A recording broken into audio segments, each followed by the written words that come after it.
WhatsApp guys, America attack Iran, third world war की तरफ बढ़ी दुनिया। B2 बॉम्बर के ऊपर अर्जुन का एक फनतंत्र का एपिसोड है। देखते हैं पूरी वीडियो। चैनल बने तो प्लीज सब्सक्राइब और वीडियो को कर दे लाइक। 1 2 3 गो।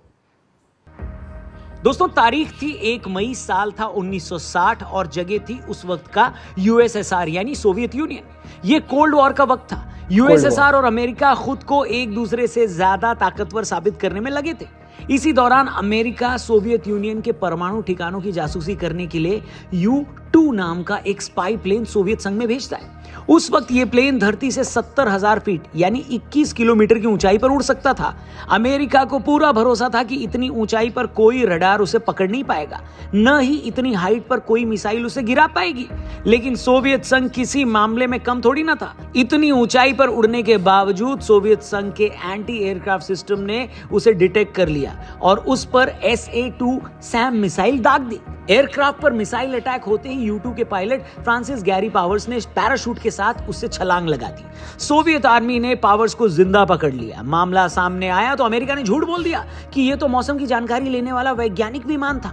मगर यूएसएसआर ने एयरक्राफ्ट का मलबा दिखाकर और पायलट को दुनिया के सामने पेश करके पूरी दुनिया के सामने अमेरिका को नंगा कर दिया। अमेरिका को अपने जिस U-2 विमान पर इतना भरोसा था, यूएसएसआर ने उसकी सारी हवा निकाल दी।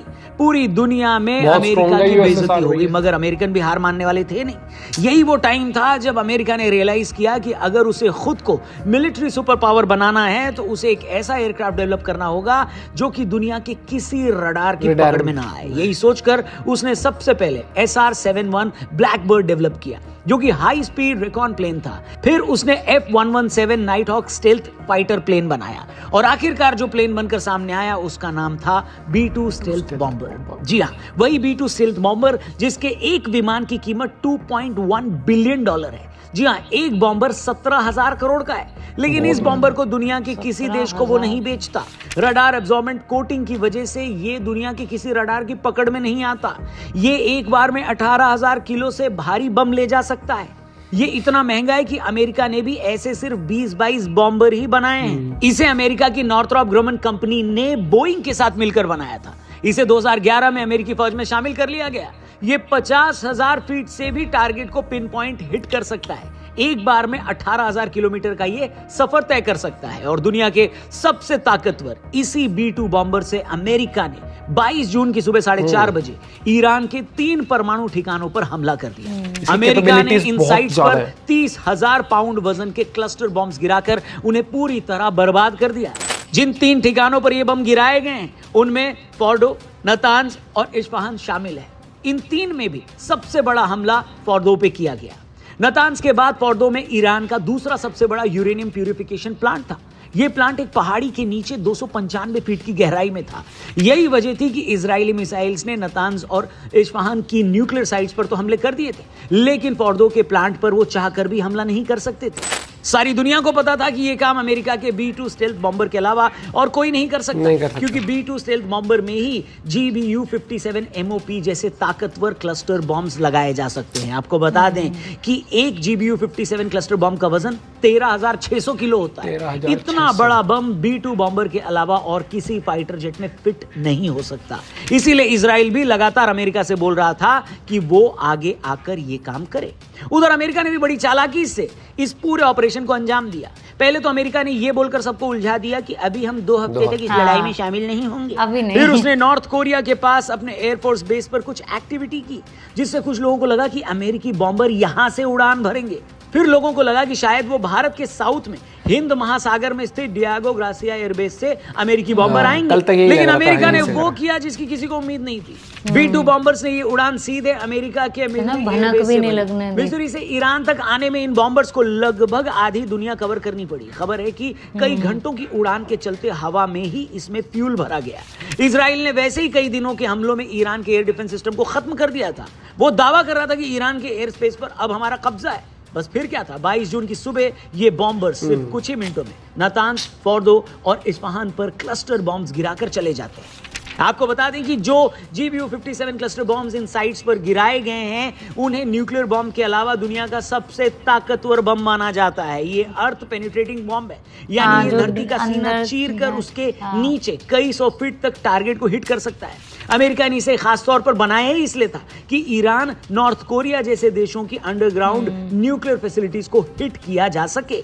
इस एक क्लस्टर बम का वजन 13,600 किलो है, लेंथ 21 फीट और ये 60 मीटर तक मोटी पेनिट्रेट कर लेता है। ये इतना हैवी होता है कि B-2 स्टेल्थ बॉम्बर के अलावा इसे किसी और एयरक्राफ्ट से गिराया ही नहीं जा सकता। अमेरिका ने फॉर्दो की साइट को बर्बाद करने के लिए इन्हीं बॉम्ब्स का इस्तेमाल किया। ट्रंप ने तो अपने स्टेटमेंट में ये क्लेम किया कि हमने इस साइट को पूरी तरह बर्बाद कर दिया, मगर ईरान का कहना है कि हमले तो हुए हैं मगर इंफ्रास्ट्रक्चर में कोई लीकेज नहीं हुआ है। ये भी क्लेम किया जा रहा है कि ईरान को पहले ही पता था कि अमेरिका यहां हमला कर सकता है, तो इसलिए उसने तमाम जरूरी चीजों को यहां से पहले ही मूव कर दिया था। फॉर्दो के अलावा नतान्स और तीसरी साइट पर यूएस ने टॉमहॉक क्रूज मिसाइल्स का इस्तेमाल किया। ये इतनी नीचे उड़ती है कि दुश्मन के रडार की पकड़ में नहीं आती। कुल मिलाकर अमेरिका के इस सरप्राइज अटैक ने पूरी दुनिया को हिलाकर रख दिया। अमेरिका का कहना है कि हमने इस हमले से अपने टारगेट अचीव कर लिए। ईरान की भलाई इसी में है कि इसके जवाब में वो कोई और हमला न करे, लेकिन ईरान मानने वाला कहां था। ईरान ने इस हमले के फौरन बाद इजराइल के 14 शहरों पर अपनी सबसे ताकतवर मिसाइल से हमला कर दिया। इन हमलों में तकरीबन 100 इजरायली जख्मी हुए हैं, कई इमारतें तबाह हो गई हैं। ईरान का सरकारी टीवी ये दावा कर रहा है कि ये वॉर शुरू तो अमेरिका ने की है लेकिन इसे खत्म ईरान करेगा। मगर सवाल ये है कि ईरान कर क्या सकता है। इससे पहले कि इस सवाल के जवाब को ढूंढें, कई सारे ऐसे सवाल हमने अपने लेटेस्ट पॉडकास्ट में देश के सबसे बड़े क्राइम जर्नलिस्ट में से एक शम्स ताहिर खान से पूछे हैं कि उन सवालों का जवाब सुन के आपका दिमाग हिल जाएगा। जी हाँ, क्राइम हो या क्रिमिनल्स हो, इतने सालों से उनकी कहानियों को वो कवर कर रहे हैं कि आपको क्या इनके एपिसोड, इनका नरेशन भी बड़ा गजब रहता है हमेशा। सेकंड एपिसोड मैं जब भी कुछ ऐसा होता है ना, कुछ भी ऐसे, तो मैं इस एपिसोड को मिस मत करना। डिस्क्रिप्शन में इसका लिंक दिया है या पिन कमेंट में भी लिंक दिया, जाकर इसे जरूर देखना। हमारे TRP यानी द रौनक पॉडकास्ट चैनल पर यह पॉडकास्ट लाइव है। फिलहाल आगे बढ़ते हैं। क्या करेगा ईरान? तो दोस्तों, सवाल यह है कि अमेरिका के इस हमले के जवाब में ईरान आखिर करेगा क्या। ईरान के पास सबसे पहला ऑप्शन यह है कि वो मिडिल ईस्ट में मौजूद अमेरिकन एयरबेस को निशाना बनाए, लेकिन अमेरिका ने पहले ही बहरीन और कतर से अपने एयरक्राफ्ट हटा लिए। दूसरा, ऐसा करने में रिस्क ये है कि ईरान इजराइल से तो अच्छे से डील कर रहा है, कुछ मामलों में उस पर भारी भी पड़ रहा है, लेकिन उसने अगर अमेरिकी ठिकानों पर हमला किया तो अमेरिका को सीधे इस वॉर में उतर जाने का मौका मिल जाएगा और वो ईरान के लिए अच्छा नहीं होगा। दूसरी बात, इस बात की भी अटकलें लगाई जा रही हैं कि ईरान स्ट्रेट ऑफ हॉर्मुज को ब्लॉक कर सकता है। आपको बता दें कि ईरान की समुद्री सीमा में मौजूद ये वो रास्ता है जहां से दुनिया का 20% ऑयल ट्रेड होता है। अगर ईरान इस रास्ते को ब्लॉक करता है तो पूरी दुनिया में तेल की कीमत बहुत ज्यादा बढ़ सकती है। अभी पर बैरल तेल $77 के आसपास है, लेकिन अगर ईरान ने इस रूट को ब्लॉक किया तो तेल की कीमतें $125 तक जा सकती हैं। लेकिन इसमें भी एक झोल है, ये कि इस रूट के जरिए अमेरिका का ट्रेड बहुत कम होता है। भारत तक आने वाला 40% ऑयल और 50% नेचुरल गैस इसी रूट से आता है, मतलब इसका सबसे बुरा असर भारत पर पड़ेगा। दूसरा पॉइंट, अमेरिका ने भी ये धमकी दी कि अगर ईरान ने इस रूट को ब्लॉक किया तो भी इसे युद्ध की घोषणा माना जाएगा। ऐसा लग रहा है कि ईरान जल्दबाजी में कोई स्टेप नहीं उठाएगा। वो ऐसा कुछ नहीं करेगा जिससे अमेरिका को बहाना मिल जाए कि अमेरिका ईरान की नेवी भी बहुत स्ट्रांग है। ऐसा माना जा रहा है कि ईरान अपने नेवल ऑप्शंस को भी तलाश रहा है। दूसरी तरफ ईरान ने जिस परमाणु अप्रसार संधि पर पहले साइन किए थे, उसने अब खुद को उससे अलग कर लिया है। यह अपने आप में बहुत बड़ी बात है। पाकिस्तान की फजीहत, अरे भैया इस सारे माहौल के बीच पाकिस्तान की पूरी दुनिया में थू थू हो रही है। अमेरिका ने जैसे ही ईरान पर हमला किया तो पाकिस्तान ने इस हमले की कड़ी निंदा की, कहा कि अमेरिका का ये अटैक ईरान की सॉवरेनिटी पर हमला है, लेकिन कोई भी पाकिस्तान की इस आलोचना को भाव नहीं दे रहा है। लोग सवाल पूछ रहे हैं कि पाक आर्मी चीफ आसिम मुनीर पहले ये बताएं कि जब वो ट्रंप से मिले थे तब उनकी क्या बात हुई थी।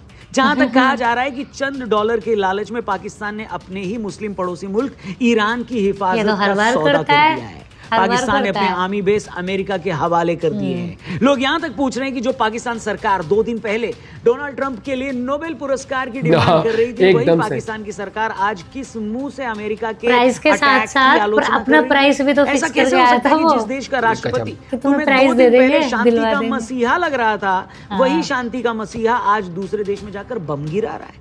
दुनिया एक बार फिर इसे पाकिस्तान का tell. डबल गेम मान रही है। एक तरफ पाकिस्तान खुद को उमा के साथ दिखाना चाहता है और दूसरी तरफ वो डॉलर के लालच में अपनी और अपने खानदान की इज्जत अमेरिका के सामने नीलाम करने के लिए भी राजी है। खबरें तो यहां तक है दोस्तों की जिस क्रिप्टो कंपनी में ट्रंप का पैसा लगा है वो कंपनी पाकिस्तान आकर अपना ऑफिस खोलने वाली है। ट्रंप चाहते हैं कि पाकिस्तान साउथ एशिया में क्रिप्टो करेंसी की राजधानी बन जाए।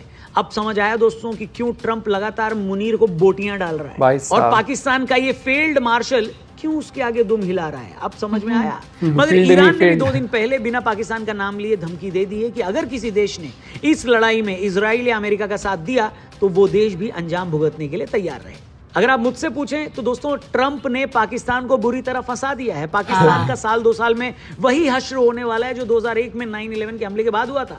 तब भी अमेरिकन डॉलर्स के लालच में वो अपने ही अफगान भाइयों के खिलाफ हो गया था। जिस तालिबान और अलकायदा को वो अपना बताता था उन्हीं को मारने के लिए पाकिस्तान ने अमेरिकन फौज को अपने देश में अड्डे दे दिए।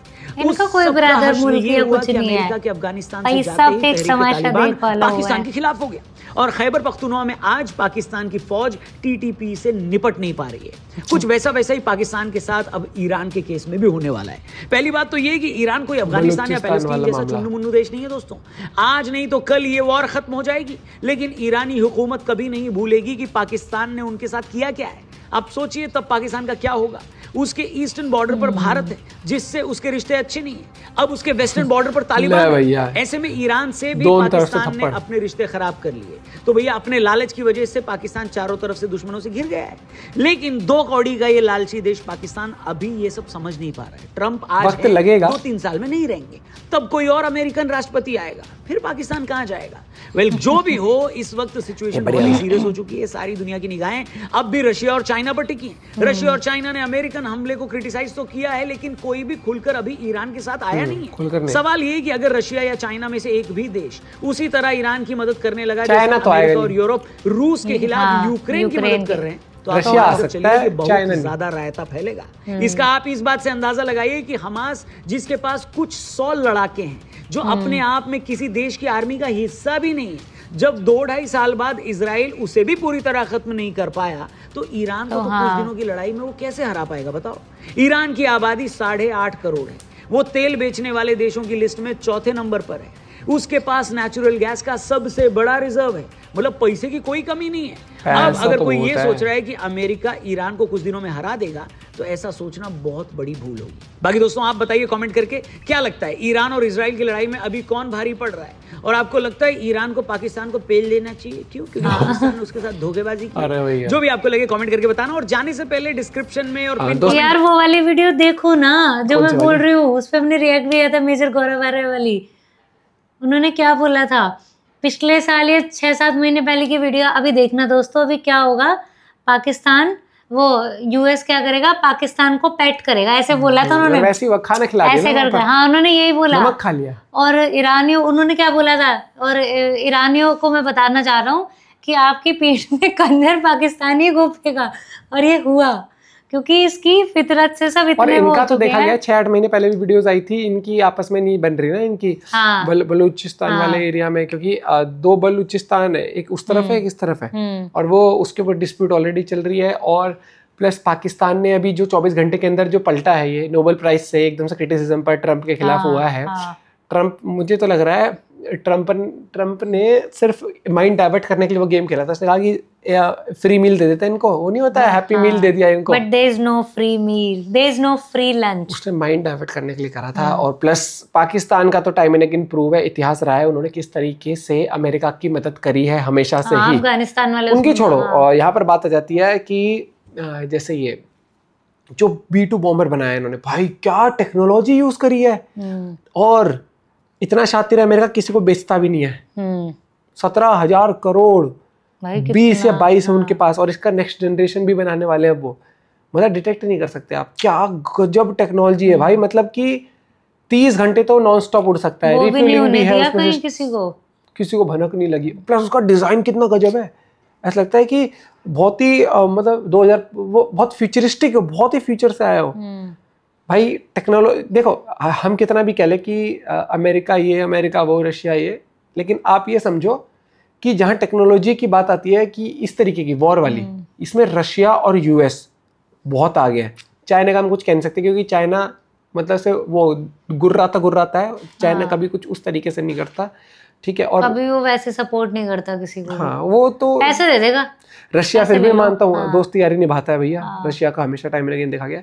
अब आगे डेवलपमेंट क्या आती है, आगे क्या किस मोड़ पर जाता है और अभी कुछ नहीं पता। अगर ये सालों साल तो नहीं, अगर कुछ महीने भी चल गया ना, तो मेरे को लगता है कि इकोनॉमीज थोड़ी सी वो शेयर मार्केट्स क्रैश होंगे थोड़े से, क्योंकि एंड ऑफ द डे आपको पता ही है भैया कि वॉर सिचुएशन एक लोग देख चुके हैं, एक और चलेगी तो कितनी इकोनॉमीज इन्वॉल्व हो जाएंगी। अमेरिका का कितना सारा पैसा इन्वॉल्व हो जाएगा इसराइल के सपोर्ट में, और अमेरिका के साथ इन्वॉल्व हो गए तो नेटो कंट्रीज भी इन्वॉल्व हो जाएंगे अमेरिका के साथ। और यहाँ पर अगर मामले की आप बात कर रहे हो, रशिया इन्वॉल्व इधर से हो गया, फिर तो मुझे लगता है कि भैया फिर तो कुछ भी हो सकता है। किम जोंग उन भी किस दिन कह देगा भाई मैं भी हूँ।